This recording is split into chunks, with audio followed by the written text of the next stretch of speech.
ನಮಗೊಂದು ರಿಯಲೈಸೇಷನ್ ಬರುತ್ತೆ. ಆದರೆ ಆ ರಿಯಲೈಸೇಷನ್ನು ನಾವು ಇಂಪ್ಲಿಮೆಂಟ್ ಮಾಡ್ಕೊಳಕ್ಕೆ ನೋಡಬೇಕು.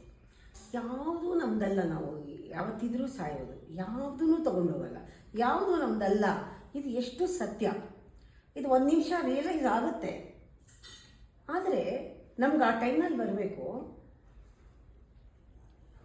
ಏನು ನಾವು ಕಳ್ಕೊಳ್ಳೋಕ್ಕೆ ಸಾಧ್ಯ ಇಲ್ಲ. ಯಾಕೆಂದರೆ ನಮ್ದಲ್ಲ ಆದಾಗ ಕಳ್ಕೊಳ್ಳೋಕ್ಕೇನಿದೆ, ಕಳೆದೋಗೋಕ್ಕೇನಿದೆ ನಮ್ದಲ್ಲದೆ ಇದ್ದಾಗ. ಅದು ಬಂದಾಗ ನಮಗೆ ರಿಯಲೈಸೇಷನ್ನಲ್ಲಿ ಒಂದು ಪ್ರಾಕ್ಟಿಕಲ್ ಆಗಿ ಹೌದಲ್ವಾ, ನಾವು ಪಡೆದಿದ್ದು ಯಾವುದೂ ನಾವು ಉಳಿಸ್ಕೊಂಡು ನಂದು ಅಂತ ಹಿಡ್ಕೊಳ್ಳೋಕ್ಕಾಗದೆ ಇದ್ದಾಗ ಕಳ್ಕೊಳ್ಳೋದು ಏನೂ ಇಲ್ಲ.